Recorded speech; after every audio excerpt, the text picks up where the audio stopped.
আমি বিভিন্ন জায়গায় গেলে মানুষ শখ করে ছবি নিতে চাই, সেজন্য বলছি। আমি কখনো দিই না, ইচ্ছা করে।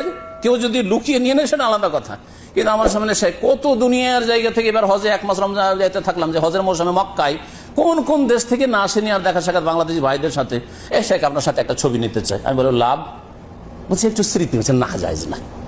আমার পাশে আপনি ছবি নেবেন, এটাতে কোনো ফায়দা নেই। আমাকে নিয়ে গিয়ে আপনার স্ত্রীকে দেখাবেন যে আমি সাহেবের পাশে দাঁড়িয়েছি, কোনো নেকির কাজ নাই।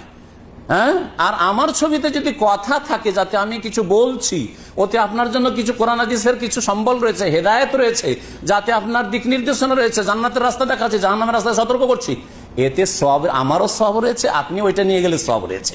কিন্তু শুধু শুধু আমার ছবি নিয়ে যাবেন, এটা জায়েজ নয়।